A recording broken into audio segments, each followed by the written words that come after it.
Assalamualaikum Assalamualaikum warahmatullahi wabarakatuh. Nama saya Julfan Ridho, NPM 1401 03154. Di sini saya akan menyampaikan hasil proposal penelitian saya berjudul Dinamika Likuiditas terhadap Kinerja Keuangan Perusahaan dan Keuangan di Indonesia dan Vietnam yang terdaftar di BI dan Ho Chi Minh Stock Exchange periode 2014-2023. Memasuki latar belakang, di sini terdapat grafik pertumbuhan PDB Indonesia dan Vietnam tahun 2014-2023 dan tingkat inflasi tahunan Indonesia dan Vietnam tahun 2014-2023. Terdapat rumusan masalah yaitu perbedaan pertumbuhan ekonomi makro antara Indonesia dan Vietnam yang mempengaruhi likuiditas perusahaan dan keuangan yang terdaftar di BI dan Ho Chi Minh Stock Exchange selama periode 2014-2023. Adanya tingkatan inflasi yang lebih fluktuatif di Indonesia dibandingkan Vietnam yang mempengaruhi efisiensi biaya operasional dan kemampuan perusahaan dan keuangan untuk mempertahankan likuiditas.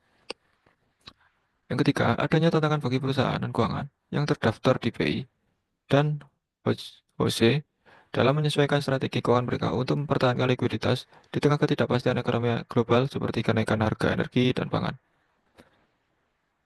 Terdapat tujuan penelitian yang pertama untuk memberikan bukti empiris terhadap kinerja keuangan perusahaan dan keuangan yang didasarkan pada rasio likuiditas current ratio di Indonesia yang terdaftar di BI periode 2014-2023.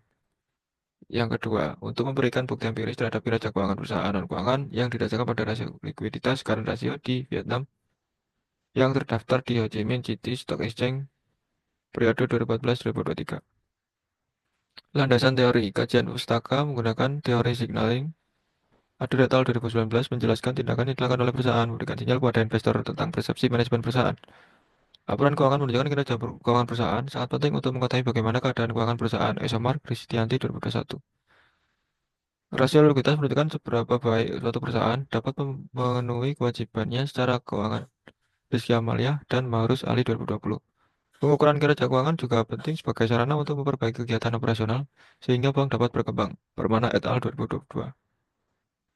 Metode penelitian desain menggunakan kuantitatif deskriptif populasi seluruh perusahaan dan keuangan yang terdaftar di BI dan Ho Chi Minh City Stock Exchange periode 2014-2023. Sampel menggunakan pengambilan pervasive sampling. Beberapa kriteria sampel yaitu keseluruhan perusahaan dan keuangan yang terdaftar di BI dan Ho Chi Minh Stock Exchange tahun 2014-2023.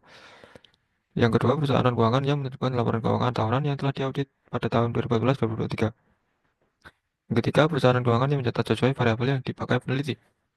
Teknis analisis data menggunakan deskriptif menggunakan SPSS untuk menghitung rata-rata maksimum, minimum, dan standar deviasi. Sekian presentasi dari saya. Kurang lebihnya mohon maaf. Wassalamualaikum warahmatullahi wabarakatuh.